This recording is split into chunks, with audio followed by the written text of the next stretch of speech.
How are you? Good, mate, yourself?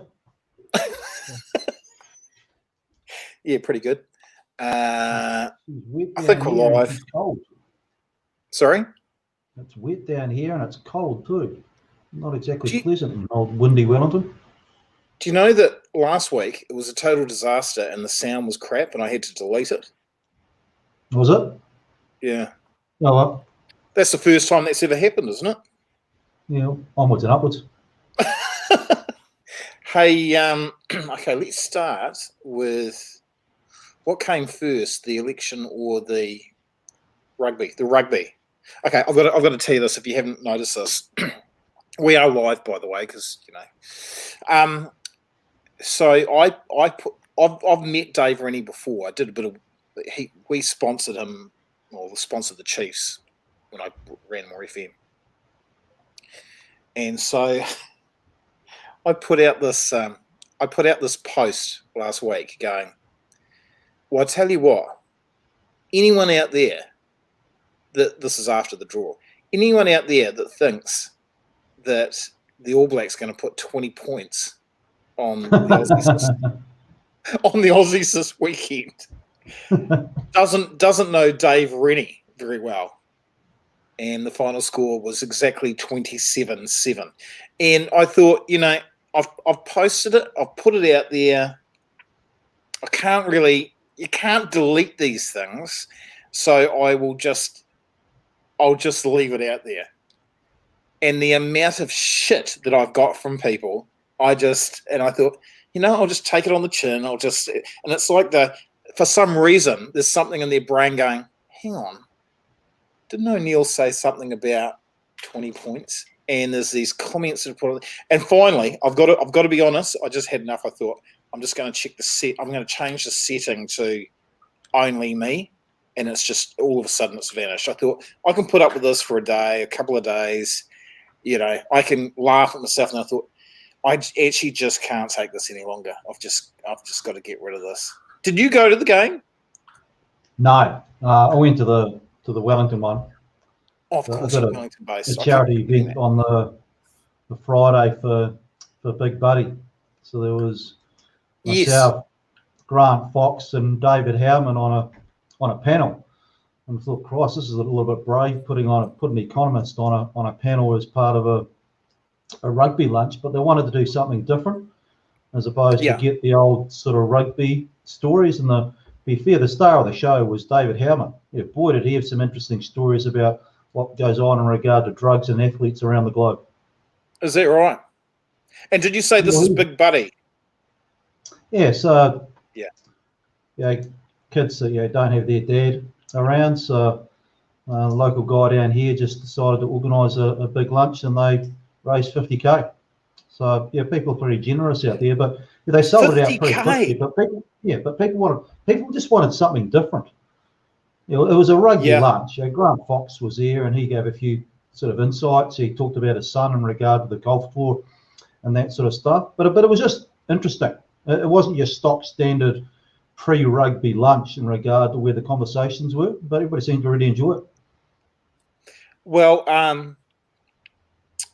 Amanda Wilson, who's a very good friend of mine, put me on to Big Buddy, and we're a very small business, but we're doing a little bit of work and supporting them. Travis Field, the chairman, I think. He was there. Yeah, great guy. Love the whole attitude of actually just trying to help people. I think it's really cool. And then, of course, we had the election. Oh, well, hang on. What do you make of that rugby first before we get on to the election? What do you make of it? Oh, we've unlocked a couple of stars, and we've got makes a big difference when you got Bowden Barrett back in the team. Ronnie Clark's son, boy, pretty hard to knock him over, and all of a sudden you got that intimidation factor back a bit. How good was he? And I tell you what, I loved. I thought this was very, very good work by Sky. How they then they crossed to Ronnie in the stands, and Ronnie's going like this. He's going, woo, woo, woo, woo. And I was like, that's good. That's good good production, good direction, good thinking. You know, it was like that was cool. That was awesome. Well, he was Arani always had a big smile on his face when he played, and the smile's gotten bigger nowadays. Oh yeah, really good to watch. Oh, wasn't it great? It was really good. I mean, seriously, I did not think they were going to put 20 points on that particular team. I take my hat off to them. I really do. I thought it was amazing. Okay, so election pretty much how we expected it, I suppose. Yeah, I don't think the election result in terms of the outcome was pretty obvious. I guess the margin will have surprised. Because obviously, look, your National got pretty well cleaned out in a lot of those rural seats, and those are pretty big hits. And if you look at the centre left vote, you add it together, and you're getting close towards 60%. We haven't seen those sort of numbers for a centre left vote collectively, I don't think, ever. Is it true they won all the South Island seats? Or did I hear that wrong? Maybe someone can jump in and clarify that. I think I don't think they won all the South Island seats. Really? Okay. Yeah, I think that, the one North Canterbury held, I thought. Yeah. And the Cargill as well. Oh, okay. I don't know how I've got that. Okay, all right. I won't go into that anymore because I've obviously got there. Who's this? This is Robert Cameron. Were you all pleased with the results on Saturday night? Will the economy come right in due course, despite having to start paying back? Well, the good news is that New Zealand's in a hell of a lot better place than an awful lot of other countries around the globe. Just have a look at the news that you're seeing in regard to extension of lockdowns across Europe. So, if we can keep this damn thing out, then we've got 1 foot on the road to recovery. I guess there's the big issue I've got at the moment is not just the risks around the outlook, because the risks are that COVID does sneak back in the door. But if you look at what's driving a lot of economic growth across New Zealand at the moment, we're probably overstimulating via monetary policy. That's what's called the Reserve Bank. Record low interest rates, the property market's been off to the races. The government's been spending a lot of money as well. But the problem is at the moment is that when the Reserve Bank is going hell for leather, talking about negative rates, and property prices move up, and they have moved up, you accentuate two major problems we had pre-COVID. What are those two major problems? Income inequality and housing unaffordability. So if I have a look at the mix to getting New Zealand back on track within a far more, I would say, friendly manner in regard to the balance between the economic side of the ledger, I'd like to see the government doing more and the Reserve Bank doing less, because the government can more directly get money into people's pockets and get people back into paid work. The Reserve Bank, their big bazooka just fired with the property market, and we tend to see adverse economic consequences on the other side. You're stepping back and looking beyond the economic cycle, but we're still facing pretty big challenges.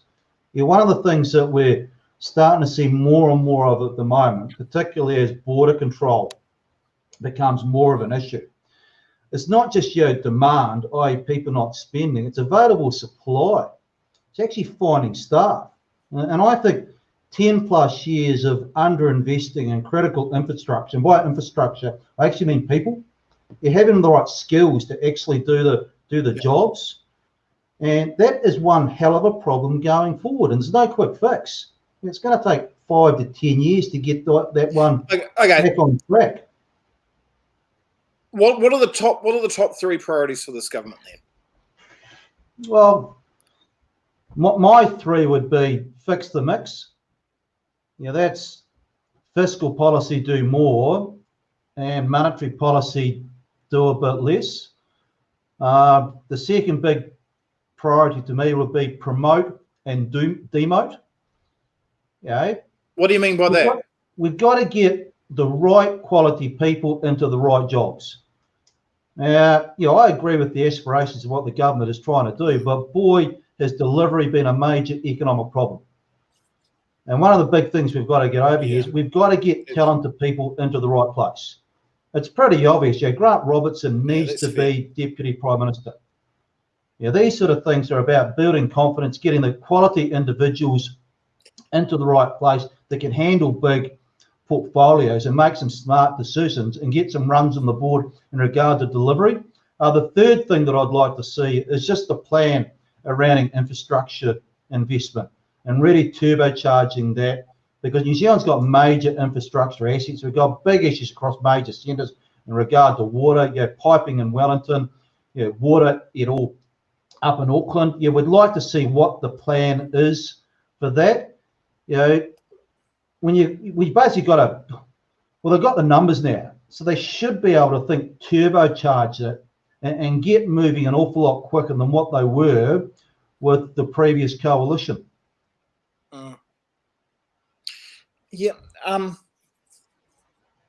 I found that whole thing with the Calvin poem quite odd. And sorry, I know this might sound like, well, hang on, why does he flip back to that? But you had the national campaign really in disarray. You had Labor. I think they ran a fantastic campaign. They played it safe. It was all about Jacinda. They kept focused. Well-oiled machine. And then they just happened to get Calvin to do a poem that goes on for, 11 minutes, and a really bad one. It kind of made him look bad, and I don't know, I'm just a little bit suspicious about the whole thing. Why he got the green light for that?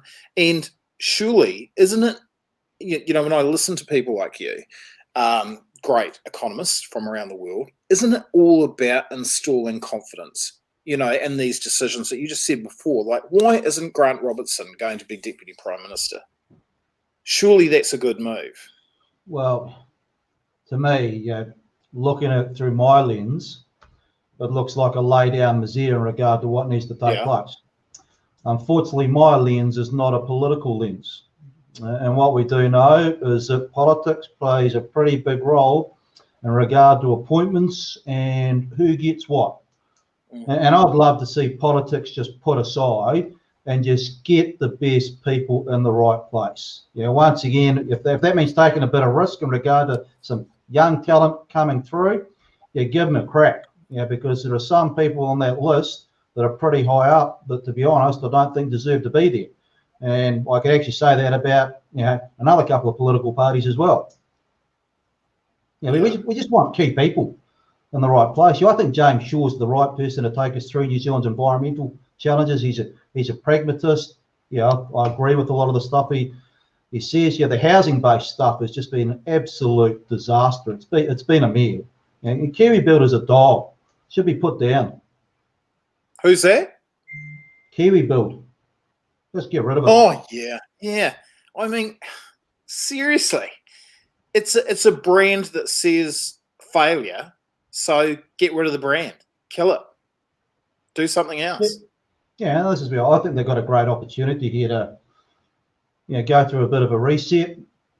Because their aspirations, what they're trying to do. I agree with a lot of it. How they're going to get there, their plan on how they're going to solve a few problems. I'm not sure I agree with what they're doing. And let's be honest, delivery was not there for the past couple of years. And they're going to need to deliver going forward, and they're going to need to get some runs on the board. They've got a great mandate, right? When you've got a mandate, I don't think any political party has seen this in New Zealand's in New Zealand's history. Get on with the job, but be pretty smart about it. And it's no different to running a business or just get the right people in the right place that are actually going to do the job. Yeah. Okay, so dairy versus tourism. They're both important, obviously, but what's the priority out of the two? Tourism's pretty hard at the moment, obviously. Oh, well, tourism's in serious trouble. But the hit to the tourism sector has not been the knockout punch that everybody thought, because people tend to look at tourism through a gross lens, i.e. how much the tourists spend when they come in. Yeah. And people forgot about how much we spend when we go overseas. Well, we're not going overseas apart from those people that are run off to Australia and are darting around different places at the moment. But all that money, most of that money we used to spend overseas has been now whipped around New Zealand. Now, some of it's going into the tourism sector, some of it's going into new cars, some of it's going into spa pools. But yeah, if you look at the net size of the tourism sector, it is nowhere near the size of the dairy sector. It's about half. And if you ever look at, dairying's about, you look at butter, cheese, whole milk, it's about 17 billion. And dairy exports are up about 10% in the last 12 months. Now that's remarkable given the global backdrop. Yeah. So, the farmers are feeling pretty beaten up out there at the moment. They're worried about where we could go in regard to green-based policy, that sort of stuff. But boy, thank God for the farmers over the past 12 months because they've been making money selling their goods overseas. You imagine where this country would be without the farmers over the last 12 months, seriously. Yeah, well, if I have a look at exports, in the last 12 months, exports are slightly up on where they were in 2019, which given the world that we reside in, is absolutely incredible. Now, some of that just reflects we kept the supply chain open, but some of it also reflects the fact that there's pretty good demand for the stuff that we're producing on the global stage. Fonterra just raised their dairy paid expectation last week a little bit, not a lot, but it's a point in the right direction. We are starting to see the price of the upper end cuts of red meat are coming down pretty aggressively. So people are demanding mince now over the seas for the burgers, as opposed to demanding the upper end cut. So we are starting to see a bit of pressure in some segments, but by and large, the exports have still been going out the door.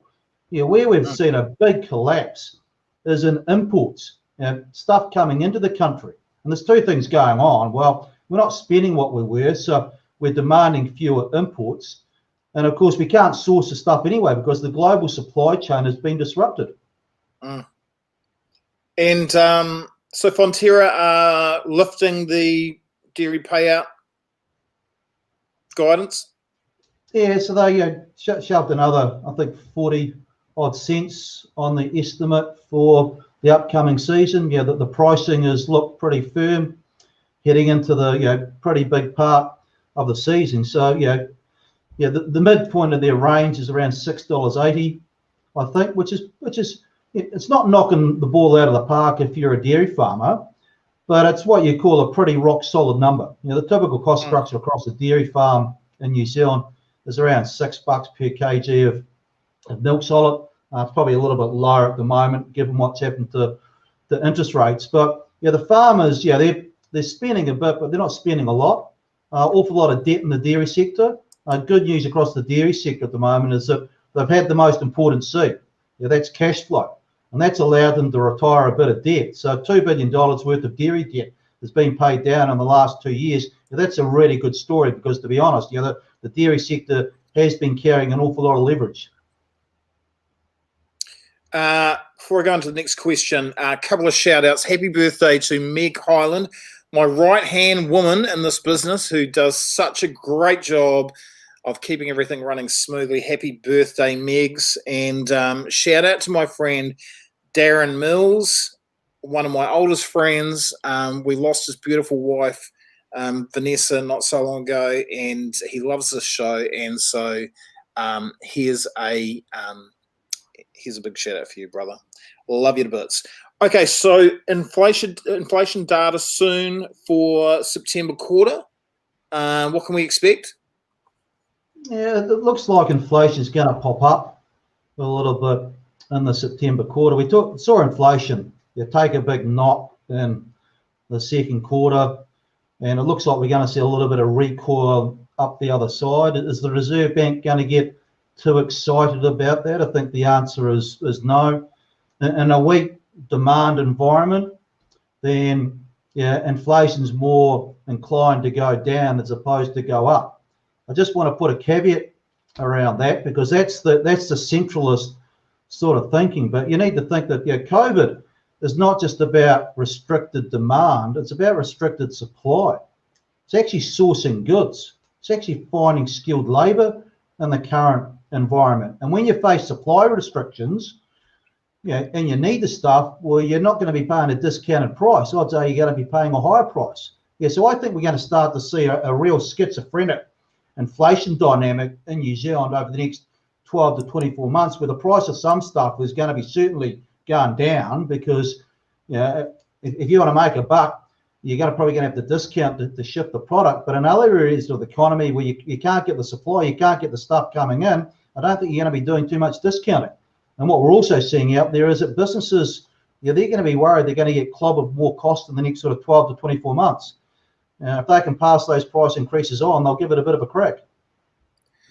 Hey, we're about to wrap up soon. If you want to ask Cam a question, just stick it in the comment section and I'll put it. I've got this from the YouTube channel and I don't even know what the hell it means or who Bretton Woods is. It's the IMF.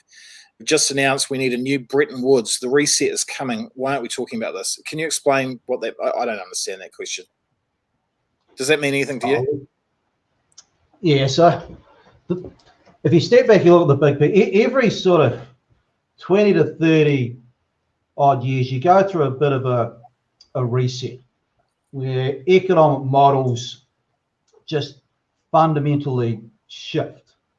And we've been in an aura for a lot of times where we've had central banks out there printing money willy-nilly, taking interest rates down to record lows. We've had flexible currencies. People are now starting to think about some of the stuff that we used to have decades ago, things such as the gold standard. There's things such as fixed currencies as opposed to floating currencies. And of course, the one that's been doing the rounds out there at the moment is what's called modern monetary theory, which is the whole idea that you can print as much money as you want and there's going to be no economic consequences on the other side. Oh, it's la-la land stuff. Right. All right, good buddy. Is there anything else you want to add before we wrap it up? No, I can't. I'll give people a stat that I wrote an article about the other day. The stat is 57.7%. That's the percentage of kids out there that are regularly attending school. It used to be 70%. It used to be 70% in 2015. It's dropped 12 percentage points between 2015 and 2019. Amidst all the slogans and taglines we've seen, pre-election, these are the things that we need to be ripping into and asking some pretty damn hard questions about because, everything starts with educating. And education 101 is that kids need to be turning up to school, and a big chunk of them are not. Do you reckon? Yeah, okay. So 57.7% are turning up for school regularly? No, it's regularly attending school. So to be defined as regularly attending school, you've got to be there 90%. So basically, more than 40% of kids are taking more than one day off a fortnight. Gee, that's poor. And where we've seen the biggest decline over the past, between 2015 and 2009, has been in the primary schools. Really? Yep. Down about 15 percentage points, years 1 to 8. Now, if you think, look, these are the workers, the employees of tomorrow. So the business sector, I'd be starting to jump up and down about this sort of stuff because we're entering a world where population is aging, and what's say migration doesn't go back to the way it was. The feeder system is going to be the kids leaving the schools. And someone has just asked here: is that due to COVID? Kids working to support the family? No, these are 2019 figures. We haven't got the 2021, 2020 figures yet. Imagine what it's going to be like when they come out. Yeah, but the Ministry of Education has described the fall from 2015 to 2019 as looking like a systemic trend. Now, I don't know, but if someone uses the word systemic trend, I said, well, what are you doing about it? I'll tell you one of the great things I like about representing you and what you do is that you always, buddy, give it to me straight. Agree. If kids don't turn up to school, this is from my friend Jude Borryman, who I had a massive crush on when I was 13 years of age, and she lived opposite us in Seadown. So that's only about 37 years ago. And Jude knew that because I told her even at 13. She's happily married now, obviously. Agree. If kids don't turn up to school, then how can they turn up to jobs? Yeah. Good point, Jude. So tell me this. We're sitting down here 12 months from now. Are we in a better place in New Zealand, or are we really struggling? Prediction. No, I know that's unfair.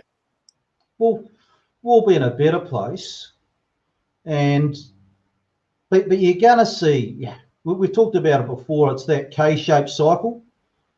Yeah. Explain that to people in case people have tuned in and haven't heard you explain that. So the K is sort of personifies a big gap between your different parts of the economy or even firms within the economy.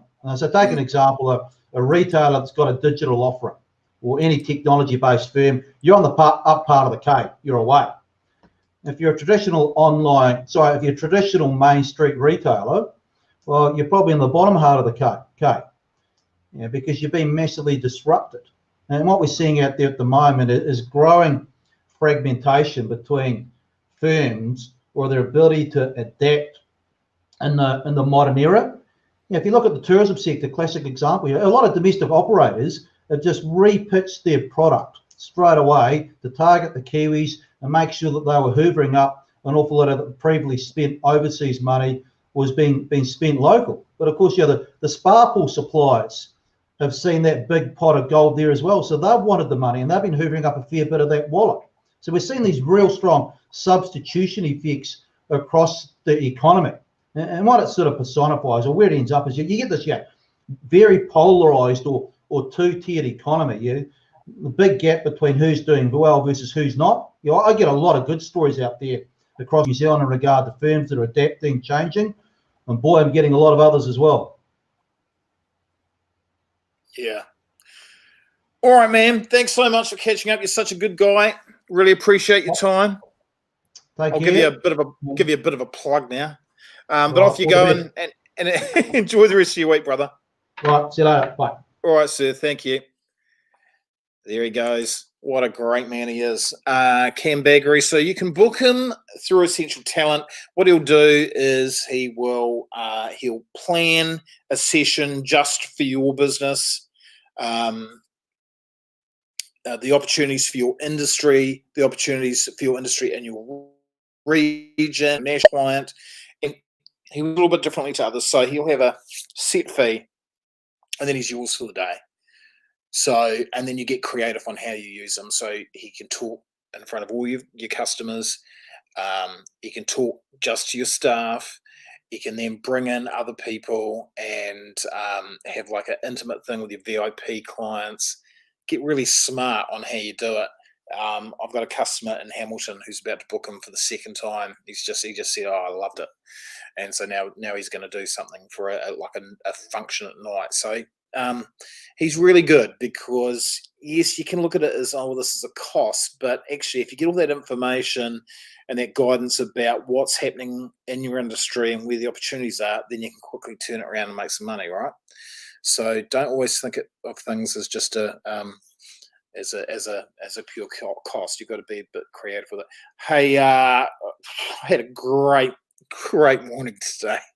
Seriously, it's like I was with my mate Kevin Dean at Demi Ugo's, which is a cafe in Hamilton. And Sir Richard Hadley calls, and seriously, he's like childhood hero number one. And I actually thought that somebody was winding me up. Anyway, I'm chatting to him tomorrow at 10 o'clock, and we've had a few email exchanges, and I can tell already that he's a very humble, nice guy, like everybody that we represent.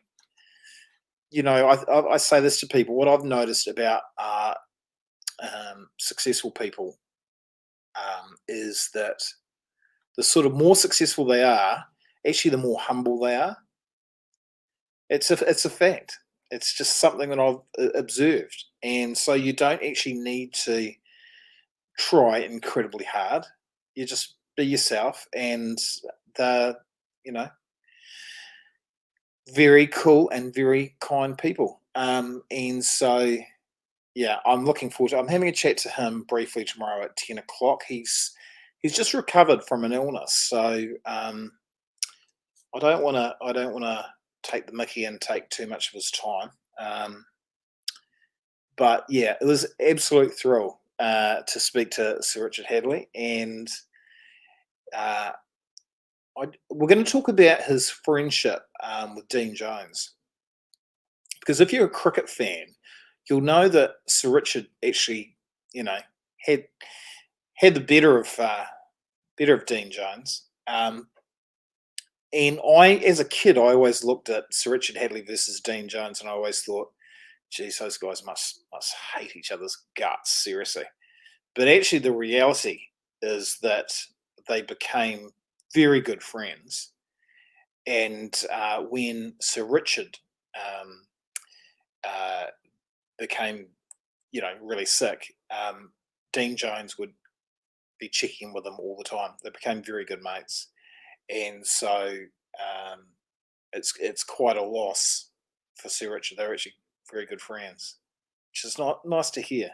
Not nice to hear that he's upset, but nice to hear that you have those kind of friendships. So yeah, I just seriously, and I'm not one of these people that can just go, yes, we've now got Sir Richard on our books, and we're really, really happy. I am who I am, and I was just.